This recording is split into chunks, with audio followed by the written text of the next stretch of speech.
Hi friends, ನಾನು ನಿಮ್ಮ ನಿಶ್ಚಿತ. Welcome back to my channel. ಇವತ್ತಿನ ರೆಸಿಪಿ ಒಳಗೆ ನಾನು ಟೊಮೆಟೊ ದೋಸೆ ಮಾಡೋದನ್ನು ತೋರಿಸತ್ತೀನಿ. ನಾನು 2 ಚಾನಲ್ ಅದಾವು. ಒಂದು ನಿಶ್ಚಿತ MS ಲಾಗ್ ಚಾನಲ್, ಇನ್ನೊಂದು ನಿಶ್ಚಿತ MS ತಿನಿಸುಕಟ್ಟೆ ಚಾನಲ್.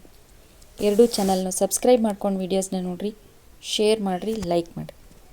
ಬರ್ರಿ ವಿಡಿಯೋನ ಸ್ಟಾರ್ಟ್ ಮಾಡೋಣಂತ. ಫಸ್ಟಿಗೆ ನಾ ಇಲ್ಲೇ ಒಂದು 4 ರಿಂದ 5 ಟೊಮ್ಯಾಟೋನ ಕ್ಯೂಬ್ ಶೇಪ್ನಾಗ ಹೆಚ್ಚಿ ಮಿಕ್ಸಿ ಜಾರಿಗೆ ಹಾಕ್ಕೊಳತ್ತೀನಿ. ನೆಕ್ಸ್ಟ್ ನಾನು ಇದಕ್ಕೆ ಒಂದು 2 ಇಂಚಿನಷ್ಟು ಹಸೆ ಅಲ್ಲ ಹಾಕ್ಕೊಳಕತ್ತೀನಿ. ಖಾರಕ್ಕೆ ನಾನು ಇಲ್ಲೇ 4 ರಿಂದ 5 ಒಣ ಮೆಣಸಿನ್ಕಾಯಿ ಹಾಕ್ಕೊಳತ್ತೀನಿ. ನಿಮಗೆ ಖಾರ ಎಷ್ಟು ಬೇಕೋ ನೋಡಿ ನೀವು ಮೆಣಸಿನ್ಕಾಯಿನ ಹಾಕೋರಿ. ನೆಕ್ಸ್ಟ್ ಇದಕ್ಕೆ ನಾನು ಅರ್ಧ ಚಮಚದಷ್ಟು ಹವೀಸ್ ಕಾಳನ್ನ ಹಾಕ್ಕೊಳಕತ್ತೀನಿ. ಈಗ ಇದನ್ನು ಇಷ್ಟೂ ಕೂಡ ಫೈನಾಗಿ ಮಿಕ್ಸಿ ಮಾಡ್ಕೊಂಡು ಬರೋಣಂತ. ಸೊ ಟೊಮ್ಯಾಟೋನ ನಾನು ಫೈನಾಗಿ ರುಬ್ಕೊಂಡು ಬಂದೇನೆ ನೋಡಿರಿ. ನೆಕ್ಸ್ಟ್ ಈಗ ಇದನ್ನು ಒಂದು ಬೌಲಿಗೆ ತಗೊಳ್ಳೋಣಂತ. ಸೊ ನಾವು ಹಿಟ್ಟು ಯಾವ ಬೌಲ್ ಒಳಗೆ ಕಲಿಸ್ತಿರ್ತೀವಲ್ಲ ಅದೇ ಬೌಲಿಗೆ ನಾನು ಮಿಕ್ಸಿನ ಮಾಡ್ಕೊಂಡಿದ್ದನ್ನಷ್ಟು ತಗೋತೇನಂತ. ನೆಕ್ಸ್ಟ್ ಇದಕ್ಕೆ ನಾವೀಗ 1 ಕಪ್ನಷ್ಟು ನಾನು ಅಕ್ಕಿ ಹಿಟ್ಟನ್ನು ತೊಗೊಳತ್ತೀನಿ. ನಾವು ಯಾವ ಕಪ್ಲೆ ಅಕ್ಕಿ ಹಿಟ್ಟು ತೊಗೊಂಡಿದ್ವೋ ಅದೇ ಕಪ್ಲೆನ ಈಗ ನೆಕ್ಸ್ಟ್ ಅರ್ಧ ಕಪ್ ಚಿರೋಟಿ ರವಾನ ತೊಗೊಳ್ಳೋಣಂತ. ಸೊ ಅದೇ ಕಪ್ಲೆನ ಗಿರ್ದಾ ಕಪ್ ಕಡ್ಲಿ ಹಿಟ್ಟು ತೊಗೊಳ್ಳೋಣ. ಈಗ ಇದಕ್ಕೆ ರುಚಿಗೆ ಎಷ್ಟು ಬೇಕೋ ಅಷ್ಟು ಉಪ್ಪನ್ನ ಹಾಕೊಳ್ಳೋಣಂತ. ನೋಡಿ ಹಾಕೋರಿ ಉಪ್ಪನ್ನ, ಮತ್ತು ಕಲಸಿದ್ಮೇಲೂ ಟೇಸ್ಟ್ ಮಾಡ್ಬೋದು. ಸೊ ನೆಕ್ಸ್ಟ್ ಈಗ ಇದಕ್ಕೆ ಒಂದು ಅರ್ಧ ಚಮಚದಷ್ಟು ಜೀರಿಗೆ ಹಾಕ್ಕೊಂಡಿನಿ. ಈಗ ರುಬ್ಕೊಂಡಂಥ ಮಿಕ್ಸಿಗೆ ನಾನು ಒಂದು ಅರ್ಧ ಕಪ್ನಷ್ಟು ನೀರು ಹಾಕಿ ಇಟ್ಕೊಂಡಿದ್ದೆ. ಅದೇ ನೀರನ್ನ ಇದಕ್ಕೆ ಹಾಕ್ಕೊಳತ್ತೀನಿ. ಈಗ ಇದನ್ನು ದೋಸೆ ಹಿಟ್ಟಿನ ಅದಕ್ಕೆ ಕಲಿಸ್ಕೊಳ್ಳೋ ಮಟ್ಟ ನಮಗೆ ನೀರು ಎಷ್ಟು ಬೇಕೋ ಅಷ್ಟು ನೀರು ಸೇರಿಸ್ಕೊತ ಗಂಟಿಲ್ದಂಗೆ ಇದನ್ನು ಕಂಪ್ಲೀಟಾಗಿ ಕಲಿಸ್ಕೊಳ್ಳೋಣಂತ.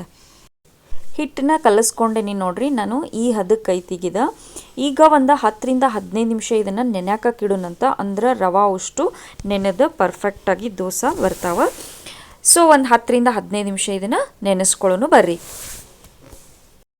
ಹಿಟ್ಟು ಚಲೋತ್ನಂಗೆ ನೆನೆದೈತಿ ನೋಡ್ರಿ. ನಾನು ಅದಕ್ಕೆ ಒಂದು ಅರ್ಧ ಗ್ಲಾಸ್ನಷ್ಟು ಎಕ್ಸ್ಟ್ರಾ ನೀರು ಕಲಿಸ್ಕೊಂಡೇನಿ. ಆ ವಿಡಿಯೋ ಇದ್ರೊಳಗೆ ಕ್ಯಾಪ್ಚರ್ ಆಗಿಲ್ಲ.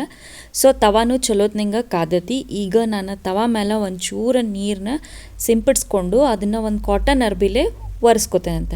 ಈಗ ಇದ್ರ ಮೇಲೆ ದೋಸೆ ಬ್ಯಾಟ್ರನ್ನ ಹಾಕ್ಕೊಳ್ಳೋಣಂತ. ಸೊ ಭಾರಿ ಮಸ್ತ್ ಅಂದ್ರೆ ಮಸ್ತ್ ಆಗ್ತಾವೆ ದೋಸೆ. ಈಸಿಯಾಗಿ ಕ್ವಿಕ್ಕಾಗಿ ರೆಡಿ ಆಗ್ತಾವೆ ನೋಡ್ರಿ. ಸೊ ಇವು ಕರೆಕ್ಟಾಗಿ ಶೇಪ್ ಅಂತೂ ಬರೋಂಗಿಲ್ಲ, ಬಟ್ ಟೇಸ್ಟ್ ಭಾರಿ ಮಸ್ತ್ ಅಂದ್ರೆ ಮಸ್ತ್ ಆಗ್ತಾವೆ. ನೀವು ಬೆಳಗಿನ ನಾಷ್ಟಕ್ಕೂ ಮಾಡ್ಬೋದು, ಟಿಫನ್ ಬಾಕ್ಸಿಗೂ ಮಾಡ್ಬೋದು. ಭಾರಿ ಟೇಸ್ಟ್ ಇರ್ತೈತಿ. ಮತ್ತು ಇದಕ್ಕೆ ಚಟ್ನಿ ನೆಸಸರಿನೂ ಇಲ್ಲ, ಡೈರೆಕ್ಟ್ ದೋಸಾನು ನೀವು ತಿನ್ಬೋದು. ಬರ್ರಿ ಈಗ ಇದನ್ನು ಬೇಯಿಸ್ಕೊಳ್ಳೋಣಂತ. ಸೊ ಒಂದು ಸೈಡ ರೋಸ್ಟ್ ಆದಮೇಲೆ ಇದನ್ನು ಈಸಿಯಾಗಿ ನೋಡಿರಿ ಎಷ್ಟು ಈಸಿಯಾಗಿ ಎದ್ದು ಬರ್ತೈತಿ ದೋಸೆ. ಈಗ ಒಂದು ಸೈಡಿಂದ ಇನ್ನೊಂದು ಸೈಡ್ ಇದನ್ನು ನಾವು ಹೊಳಿಸಿ ಹಾಕ್ಕೊಂಡು ಆ ಸೈಡೂ ಒಂದು 2 ಮಿನಿಟ್ಸ್ ಇದನ್ನು ಬೇಯಿಸ್ಕೊಳ್ಳೋಣಂತ. ನೀವು ಇದ್ರ ಮೇಲೆ ತುಪ್ಪ ಹಚ್ಚಿನೂ ಬೇಯಿಸ್ಬೋದು. ಮಕ್ಕಳಿಗೆ ಆ ಥರ ಮಾಡಿಕೊಟ್ರಂದ್ರೆ ಹೆಲ್ದಿ ರೆಸಿಪಿನೂ ಆಗ್ತೈತಿ ನೋಡಿರಿ. ಸೊ ಈ ಕಡೆಯೂ ಇದನ್ನು ಒಂದು 2 ನಿಮಿಷ ನಾವು ಬೇಯಿಸ್ಕೊಳ್ಳೋಣಂತೀಗ.